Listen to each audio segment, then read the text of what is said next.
চলো আজ তোমাদের সাথে দুটো নতুন নতুন কেকের ভিডিও শেয়ার করা যাক, মানে কেকের ডিজাইন। এখানে আমি 2 পাউন্ডের একটা চকলেট কেকের অর্ডার পেয়েছিলাম, আবার সেম দিনেই আরও একটা সেম চকলেট কেকের অর্ডার পেয়েছিলাম। মানে দুই বন্ধু মিলে তাদের আর একটা বন্ধুকে দিচ্ছিল, আর যে বন্ধুর বার্থডে ছিল সে ছিল একেবারে চকলেট লাভার যাকে বলে। তাই এরা 2 পাউন্ড করে দিয়েছে, আর আমাকে বলেছে প্রায় একই টাইপের ডিজাইন করে দিও। এবার তাকে জিজ্ঞাসা করবো আমরা যে বলো তো কোনটা কে তোমার দিতে পারে।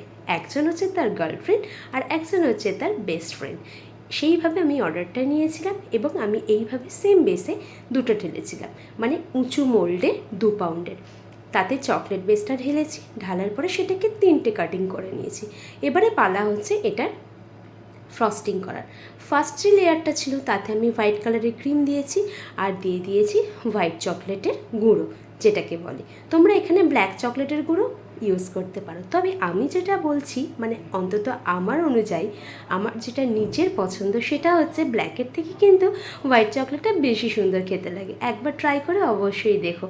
আমি সাধারণত কাউকে যখন গিফট করি না তখন না এই ব্ল্যাক চকলেটের জায়গায় একটু হোয়াইট কম্পাউন্ডটা দিয়েই গিফট করার চেষ্টা করি, কারণ এতে না টেস্টটা আরও সুন্দর আসে। আর হোয়াইট চকলেটের টেস্টটা না একদম অন্য রকম লাগে, ফুল মিল্কি ফ্লেভার থাকে। যেমন তোমরা খাও না মিল্কি বার, ঠিক ওই রকম ওর থেকেও যেন টেস্টটা আরও বেশি যেন মুখে লাগে, মানে যেটাকে বলে না একটা ঝাল খেলে জিভে দিলে চড়াত করে ওঠে, সেই রকম টাইপের একটা টেস্ট পাই।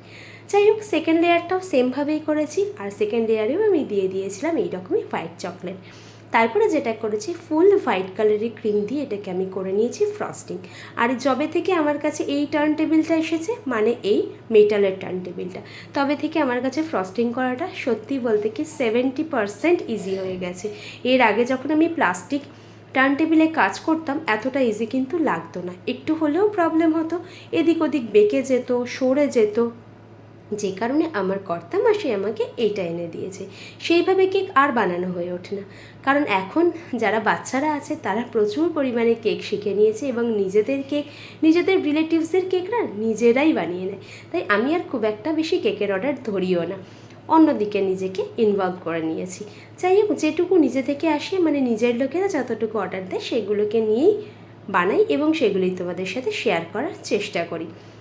এখানে দেখতে পাচ্ছ ফ্রস্টিং করার পরে আমি এখানে একটাতে করে নিয়েছি পিঙ্ক কালার আর একটাতে করে নিয়েছি ইয়েলো কালার। ইয়েলো কালারটা আমি ক্রিমে দিইনি, আমি পাইপিং ব্যাগের 2 সাইডে ইয়েলো কালারের ড্রপ দিয়ে সেটাকে ভালো করে পাইপিং ব্যাগে মাখিয়ে নিয়েছি। কেন? তাতে করে একটা শেড আসে আলাদা, ফুল ক্রিমটা ইয়েলো কালার হয় না। এখানে দেখছো পিঙ্ক কালার যেটা করে নিয়েছিলাম সেটা দিয়ে সাইডে একটু ছাড়া ছাড়া করে রজেটের কাজ দিচ্ছি। এই কাজটা কিন্তু এখন খুব চলছে। আগে যেমন শুধু উপরে বা নিচের রিমে কাজ হতো, এখন কিন্তু এই হাই যে কেকগুলো হয় মানে হাইট কেক টাইপ যেগুলো হয় সেইগুলোর কিন্তু এই মিডল বড় বড় না একটা কাজ হচ্ছে, যে কাজটা দেখতে বেশ সুন্দর লাগছে, নতুন লাগে। যাই হোক, এটাকে কমপ্লিট করে আমি যে ইয়েলো শেড মতো করেছিলাম সেটাকে দিয়ে মাঝখানেও যে গ্যাপটা ছিল সেখানে ছোট ছোট করে ডট করে দিয়েছি। আর এখানে যে আমি নজলটার কাজ করছি এটা হচ্ছে ঝিনুক নজল বলে, এটাকে আর কি বলে আমার ঠিক জানা নেই, আমি তো এইভাবেই করি। ওখানে দেখলে ওই কেকটা আমি কমপ্লিট করে নিয়েছি একজনের পছন্দ মতো, আরেকটা কমপ্লিট করছি আরেকজনের পছন্দ মতো। ওই যে বললাম দুজনের রয়েছে কেক, একটা মানুষকে দেবে বলে দুজনে একই টাইপের কেক বানাচ্ছে। তাই ওটা কমপ্লিট করার পরে এটা আর তোমাদেরকে ফ্রস্টিং দেখালাম না। এটার ফ্রস্টিং করেছিলাম একটু হালকা লাইট পিঙ্ক কালার দিয়ে, মানে বেবি পিঙ্ক কালার দিয়ে, আর নিচের রিমটাতে দিয়েছিলাম একটু ডার্ক পিঙ্ক। এই পিঙ্কটা দেওয়ার পরে জাস্ট কী করতে হবে, শুধুমাত্র পাইপিং ব্যাগের মধ্যে এই যে ক্রিমটা ভরে নিয়ে নিচের রিমের দিকটায় একবার পাইপিং ব্যাগটা চালিয়ে তারপরে যে প্যালেট নাইফ থাকে সেটাকে দিয়ে অনবরত ঘোরাতে হবে, তাহলে নিচের যে লাইট কালার আর ডার্ক কালারের শেডটা সেটা বরাবর থাকবে আর দেখতেও খুব সুন্দর লাগবে। তারপরে সেম যে রজেট নজেলটা হয় সেই নজেলটা দিয়ে আমি সাইডে করে দিয়েছি কাজ। আর এই রজেটটা দেখো একদম ভিতরে করিনি, একটু বাইরে ভিতরে মানে মিডল বরাবর করেছি যাতে চোখের মধ্যে আরও এই রসটা ভাসে। আর সেম ওই রজের নজেলটা দিয়ে নিচে আমি একটা করে ডট ডট কাজ দিয়ে দিয়েছি, একদম লাইট কালার রেখেছি, লাইট ডিজাইন রেখেছি। আর এই যে ইয়েলো কালারটা তখন দেখালাম করেছিলাম একটু বেশি করে রেখেছিলাম, সেটা দিয়ে এতে জাস্ট লিখে দিয়েছি। আর এটাতে লিখতে বলেছিল আমাকে মেরি ক্রিসমাস, আর ওটাতে বলেছিল ওর নাম দিতে, কারণ এটা ক্রিসমাস টাইমে ওর বার্থডেটা ছিল তাই কারণে। যাই হোক, নামটা ওখানে তোমাদের দেখানো হয়নি। কেকগুলো কেমন লাগলো জানি, ভালো লাগলে পাশে থেকে